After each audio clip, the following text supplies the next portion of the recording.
منیف فاروق جیسے حوالدار، ان کو یہ کنٹروورسی جو ہے حامد میر پہ بڑی تنقید ہو رہی ہے۔ حامد میر آپ کو پتہ ہے کہ یہ دو رخہ سا بندہ ہے، یہ ہوا دے کر چلتا ہے، ادھر حکومت پہ تنقید کرتا ہے کہ دھاندلی ہوئی ہے، صحافیوں پہ ظلم ہو رہا ہے، پی کا ایکٹ آ گیا ہے، لیکن دوسری طرف دیکھیں تو اسی حکومت سے جو ہے وہ ایوارڈ بھی حامد میر صاحب نے لیا ہے۔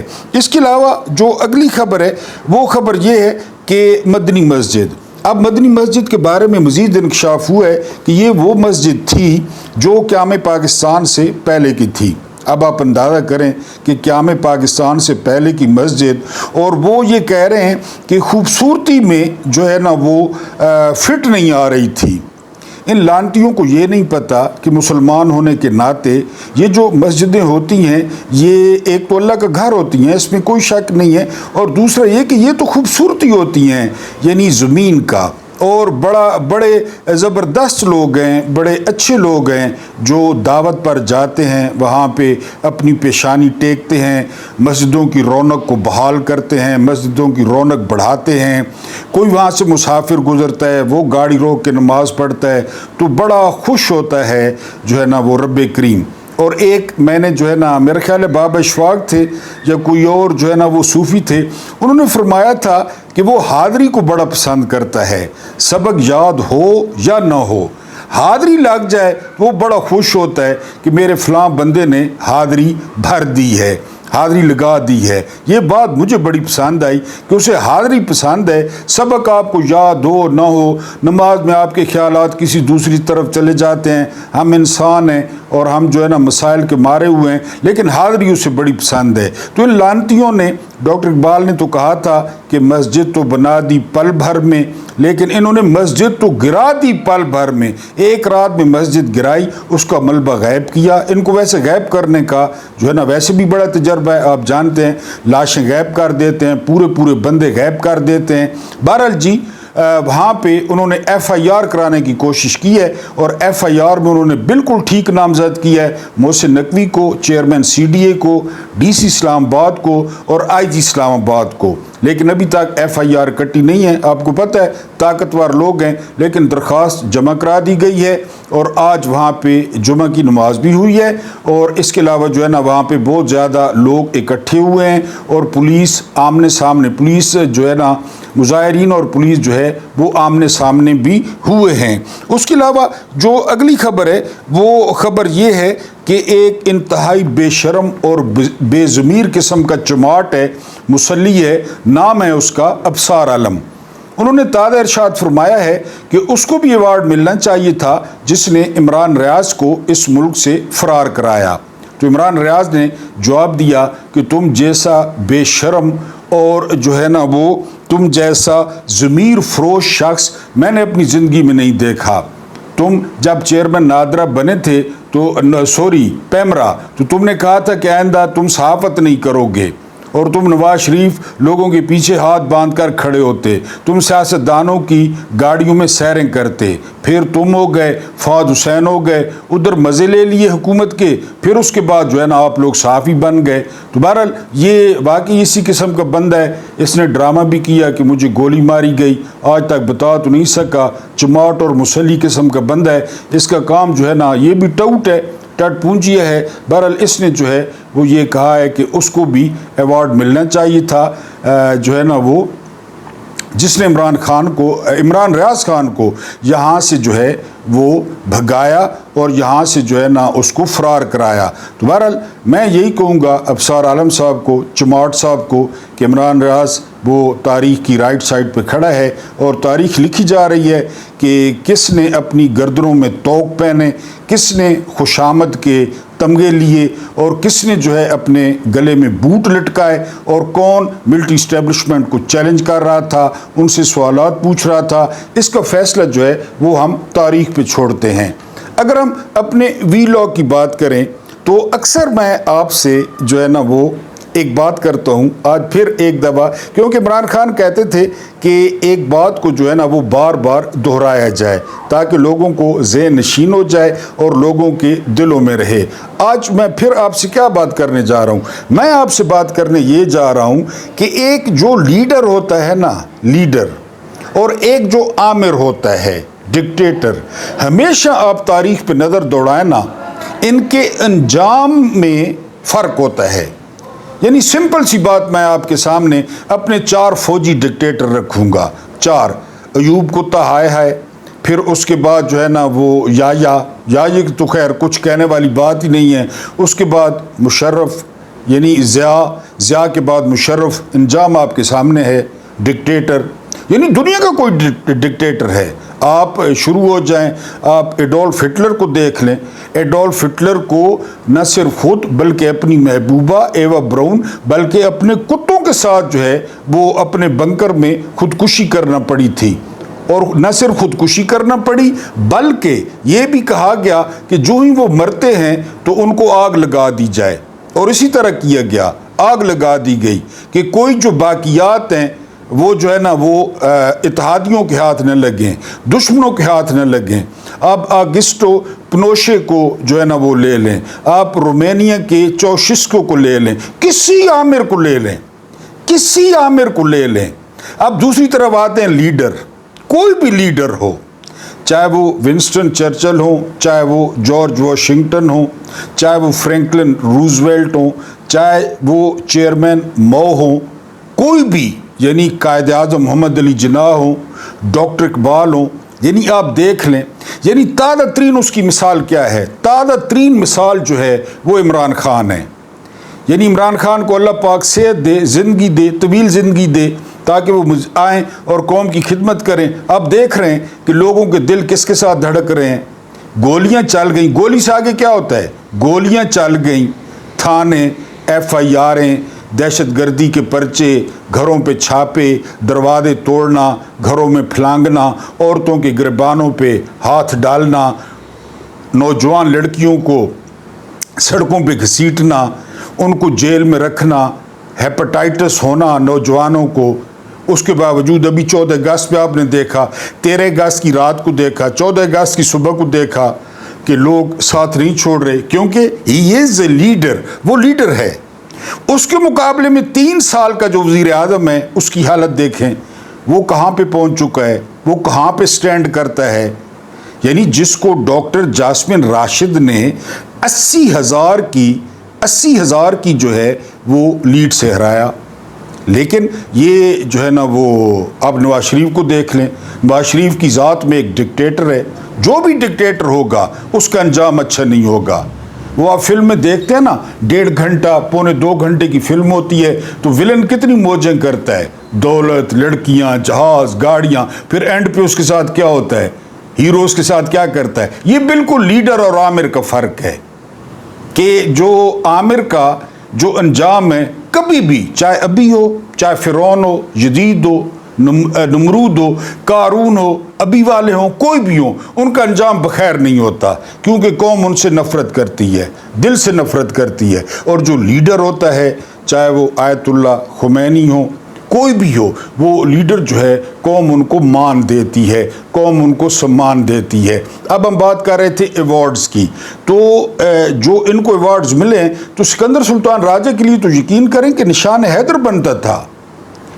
یعنی جو کچھ اس نے کیا، ورنہ جو ہے ہماری ملٹری اسٹیبلشمنٹ تو کچھ نہ کچھ، میں نے ایک دن آپ کے سامنے ذکر کیا تھا الیکٹیبلز کا، کہ الیکٹیبلز وہ 50-60 ہوتے ہیں ملٹری اسٹیبلشمنٹ کے پے رول پہ، اور ان کو جتوایا بھی جاتا ہے. یعنی آپ 10% کہیں، 15% کہیں، یہ تو پاکستان کے سارے الیکشنوں میں ملٹری اسٹیبلشمنٹ اپنا حصہ رکھتی ہے کہ یہ ہمارے بندے ہیں جی، ان کو جتوانا ہی جتوانا ہے. 8 فروری کو کیا ہوا؟ یعنی 8 فروری کو 17 سیٹیں نون لیگ نے، نہیں پورے ملک سے، بلکہ ایک نون لیگ ہی کہتا ہے کہ یار 17 سیٹیں لی واقعی ہم نے. یعنی اس نے ایک صحافی کو کہا کہ تم 17 سیٹیں گن سکتے ہو جو ہم نے لی ہیں؟ اس کو یہ بھی نہیں یقین کہ ہم نے 17 سیٹیں لی ہیں.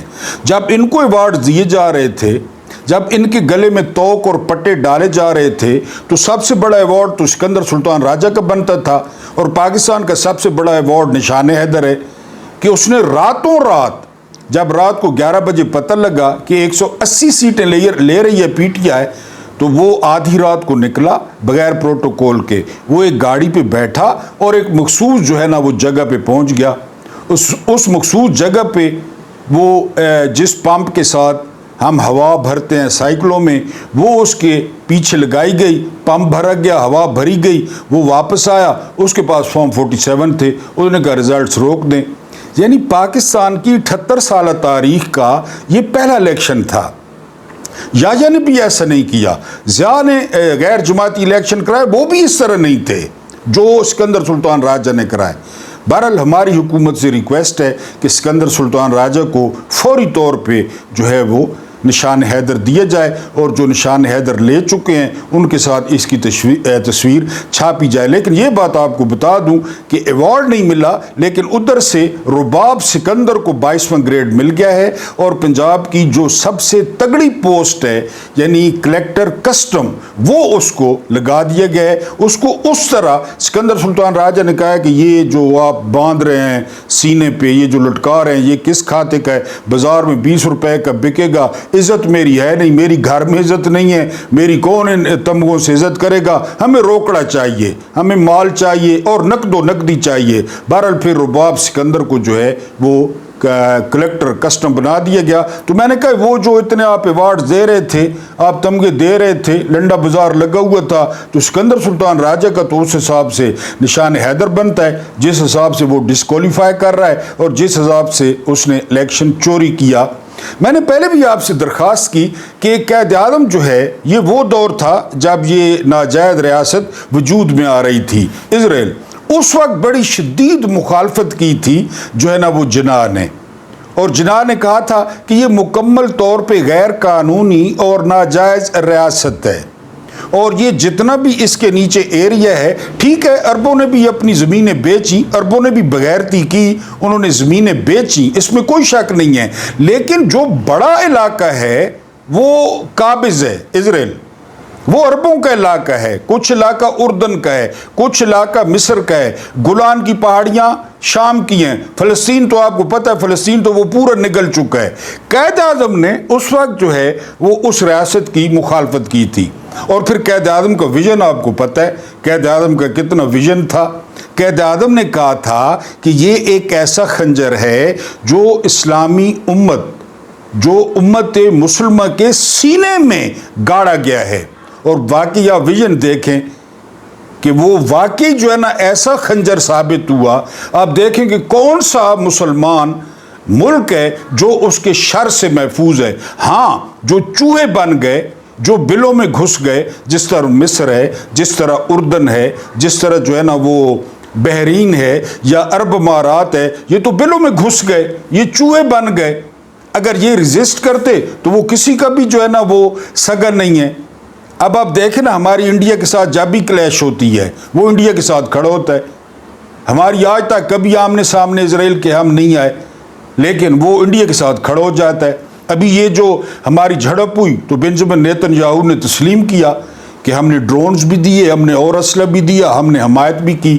تو قائد اعظم کا ویژن آپ چیک کریں، قائد اعظم نے فرمایا تھا کہ یہ امت مسلمہ کے سینے میں ایسا خنجر گھونپ دیا گیا ہے جو خون بھی جہاں سے رسے گا اور جہاں سے تکلیف بھی ہوگی۔ اس لیے قائد اعظم کو اب آپ ڈاٹ کنیکٹنگ کریں، قائد اعظم کو کیوں ہٹایا جا رہا ہے 14 اگست سے پہلے بھی، 14 اگست والے دن بھی، کیونکہ قائد اعظم کے جو اقوال ہیں وہ رکاوٹ ہیں۔ اور عمران خان کیا کہتے تھے؟ عمران خان کہتے تھے کہ میں قائد اعظم کو کیا منہ دکھاؤں گا، میں اللہ کو کیا منہ دکھاؤں گا۔ وہ قائد اعظم کو فالو کرتے تھے، قائد اعظم کے اقوال کو فالو کرتے تھے۔ قائد اعظم اسرائیل کے مخالف تھے۔ ہمیں آرڈر آیا ہوا ہے کہ جلد از جلد اسرائیل کو تسلیم کریں۔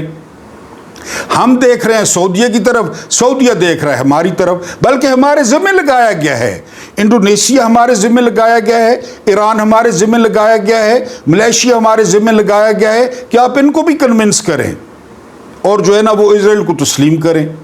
اس لیے قائد اعظم کو جو ہے کہ جی قائد اعظم عمران خان کو جس طرح غائب کیا گیا لوگوں سے، نہ عمران خان کی تصویر آ سکتی ہے، نہ عمران خان کی آپ بات سن سکتے ہیں کہ لوگ عمران خان کو بھول جائیں گے. بھول گئے ہیں. عمران خان تو قائد اعظم کے مقابلے میں کچھ بھی نہیں ہے. قائد اعظم نہ ہوتے تو نہ پاکستان ہوتا، نہ عمران خان ہوتا.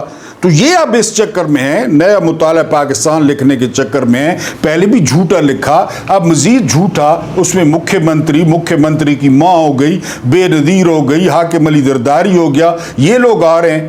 اقبال کو اور عبدالرب نشتر کو اور قائد اعظم کو، ان لوگوں کو نکالا جا رہا ہے کہ برین واشنگ ہو نئی نسل کی. بہرحال قائد اعظم کو نکالنے کی سب سے بڑی وجہ یہ ہے، یہ میری ویڈیو آپ سنبھال لیں، کہ ہم پہ دباؤ ہے کہ اسرائیل کو تسلیم کیا جائے. اب دباؤ کس بات کا ہے؟ دباؤ اس بات کا ہے کہ بند کمروں کے فیصلے ہیں. لے آئیں نا، پارلیمنٹ میں لے آئیں، اپنے لوگوں کو ساتھ ملائیں، قوم کے سامنے مقدمہ رکھ دیں کہ ہم پہ دباؤ ہے، قوم کو ساتھ ملائیں.